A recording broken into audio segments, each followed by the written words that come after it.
April 2024.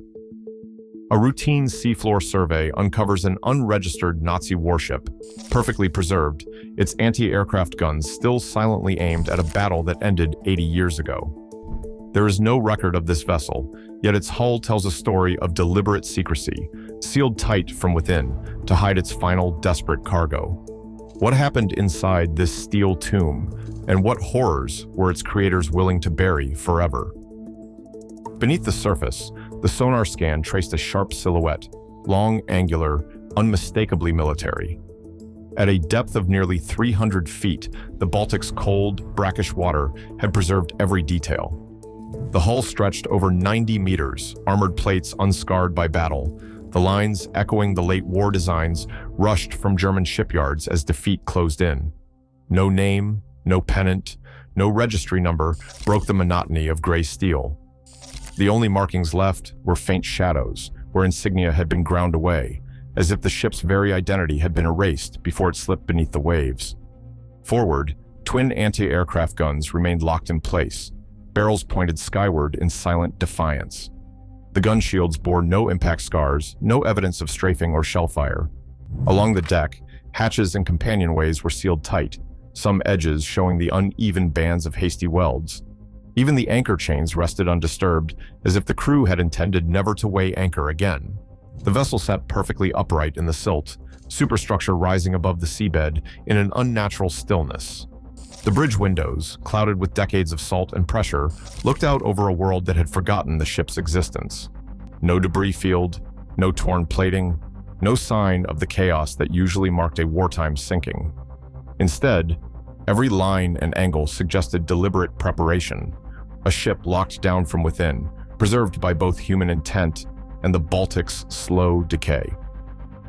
Design cues pointed to the final phase of the war: sloped armor, compact superstructure, reinforced cargo holds. The hull's bearing placed it on a course away from the Polish coast, matching the desperate westward flights of the spring of 1945.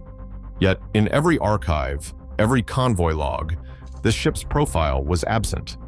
Whoever commanded her had erased the paper trail as thoroughly as the paint on her bow. The survey team's instruments captured the scene in silence, each pass revealing another unanswered question. Why was a ship this intact, this heavily fortified, missing from every official record? And what drove its crew to vanish so completely, sealing themselves behind steel and secrecy? Every surface of the wreck was recorded in minute detail, each pass of the remotely operated vehicle producing a high-resolution scan. Photogrammetry rigs stitched thousands of overlapping images into a three-dimensional model, capturing the hull's geometry down to the millimeter.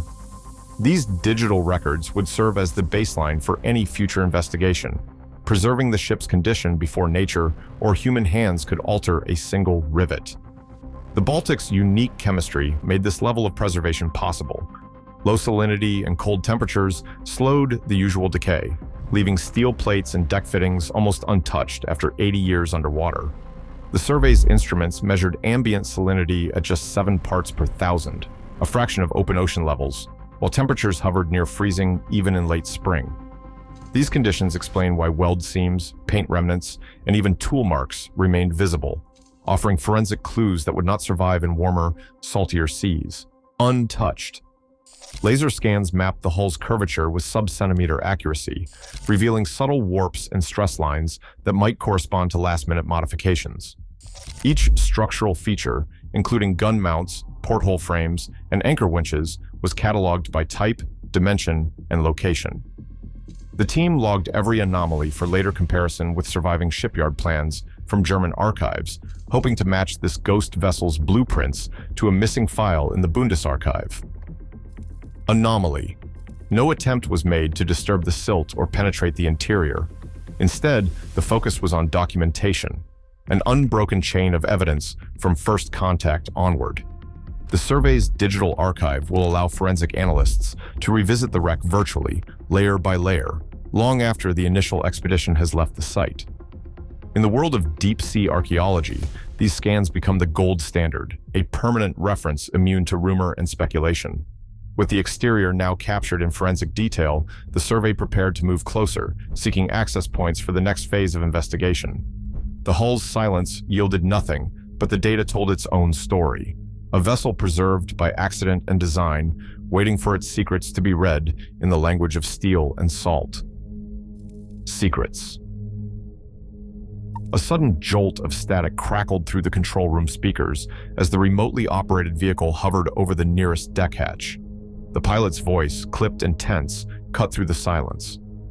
Every seam is welded from the inside. They did not want anyone getting out or in. Close inspection of the hatch edges revealed thick, uneven beads of metal, the kind laid down by hand in a hurry. The welds ran in jagged lines, overlapping and pitted, distinct from the smooth factory seams that joined the original plates. Metallurgical analysis flagged the welds as low-carbon steel, fused at temperatures below standard shipyard practice. Slag inclusions and erratic bead shapes pointed to field repairs made with portable arc welders under extreme pressure. Where the original paint had blistered away, the welds glinted dull silver against the older, darker steel. The orientation of the welds told its own story. Each bead started from the inside lip of the hatch, curling outward, a signature of someone working from within, sealing themselves off. There were no signs of forced entry, no grinding or torch marks from the outside. Every handle and every locking bar remained frozen in place beneath layers of corrosion. Even the ventilation covers and watertight doors leading to lower decks bore the same hurried welds, their seams running in haphazard loops and whirls. The hull plating itself was pristine, free of the jagged tears or buckled frames left by torpedoes or shell fire. Not a single rivet was displaced. The anchor winches and mooring bits stood untouched, as if waiting for orders that would never come. Along the superstructure, the ROV's high-intensity lamps picked out tool marks, arc burns, and rough grinding, evidence of last-minute modifications. In places, the welds had run hot enough to warp the steel, leaving faint ripples that caught the light in unnatural patterns. These details ruled out any theory of a sudden attack. There was no blast deformation, no shrapnel pitting, no radial scorch marks from explosives. The absence of a debris field, combined with the upright posture of the wreck, suggested a controlled descent. The crew had methodically sealed every exit, then flooded the compartments from within, letting the ship settle gently onto the seabed. Forensic protocols demanded a slow, methodical approach. The survey team logged each weld, capturing close-up images and laser scans for later analysis.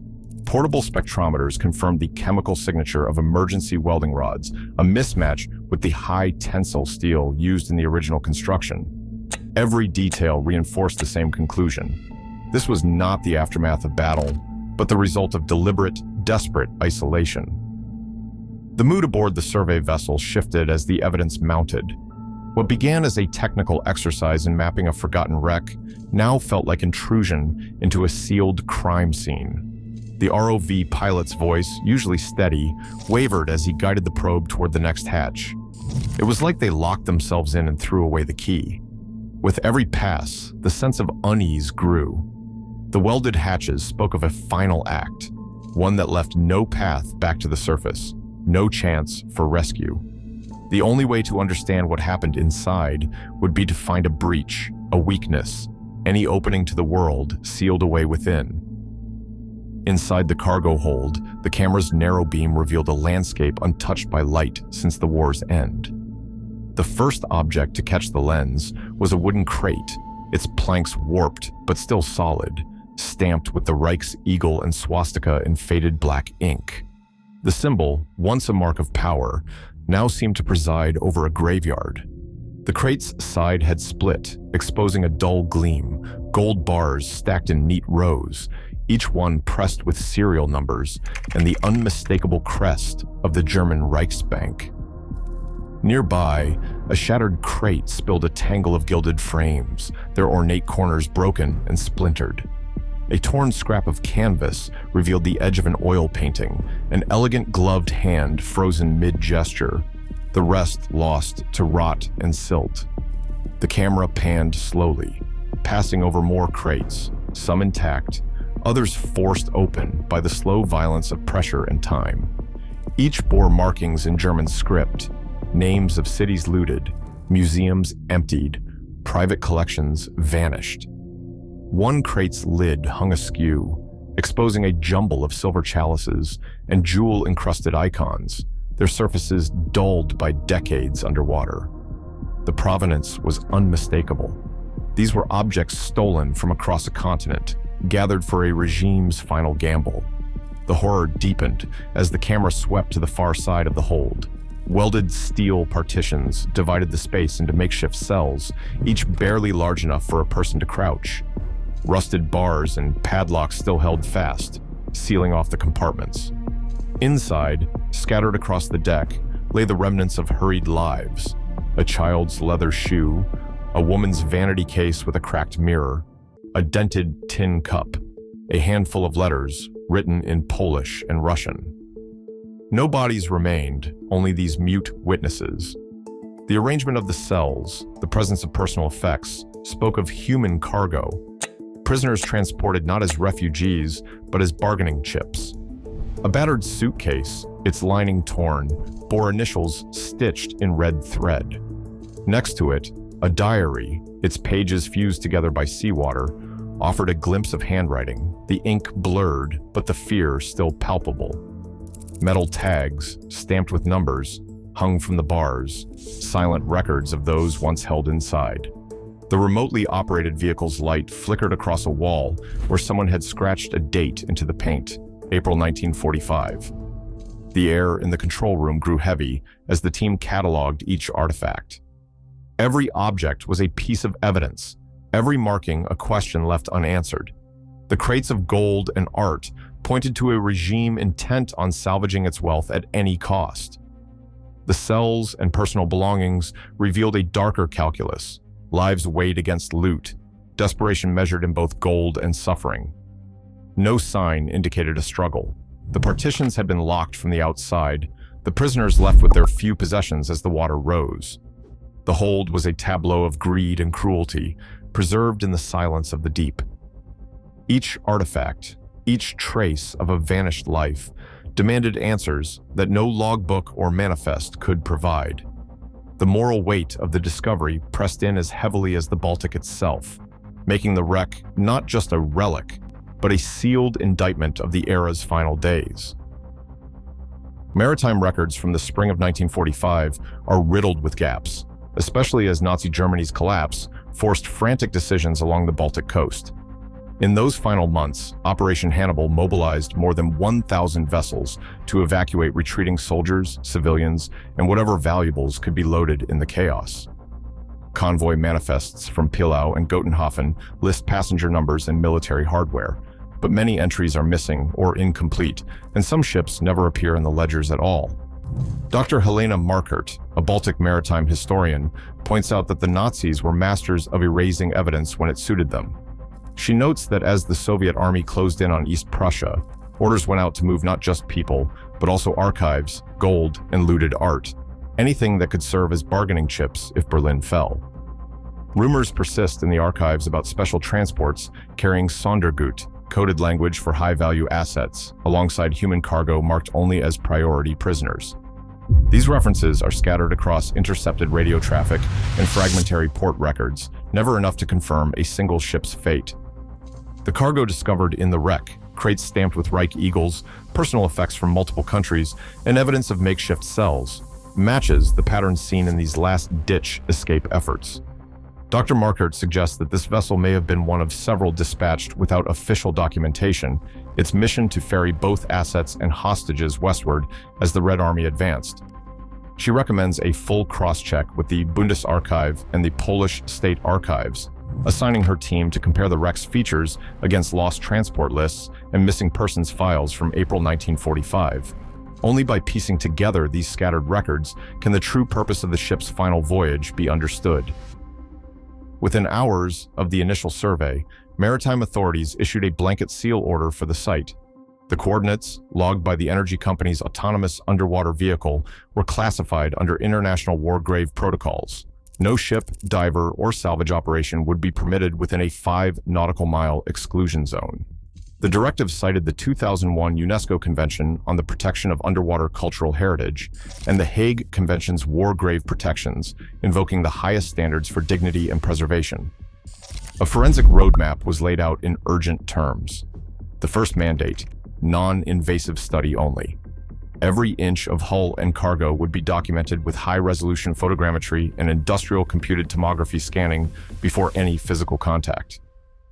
Teams from the Polish Maritime Office and the German Federal Agency for Maritime Heritage coordinated with Interpol's Art Crime Unit to create a secure digital archive, ensuring a transparent chain of custody for every image, scan, and artifact record. Legal protocols required immediate notification of claimants through the German Lost Art Foundation and the Art Loss Register. Any evidence of Nazi looted assets, from gold bars to personal effects, would be cross-referenced against international restitution databases. The presence of personal belongings in makeshift cells triggered a secondary review by the International Committee of the Red Cross, activating procedures for identifying potential victims and notifying descendant communities. No crate would be opened, no artifact disturbed, until a multinational panel of forensic specialists, legal experts, and cultural historians reviewed the evidence. The mandate was clear: dignity first, discovery second. The wreck would remain untouched, a sealed testimony to history's crimes, until the world could agree on the proper course. In the darkness below, the war's secrets would wait a little longer. Some secrets refuse to stay buried. As new technology peels back the ocean's silence, every discovery rewrites what we think we know about power, greed, and the final cost of secrecy. Today, the Baltic still conceals countless untold stories, proof that history's horrors can resurface when we least expect them. The past isn't gone. It's waiting just beneath the surface. Share your thoughts below.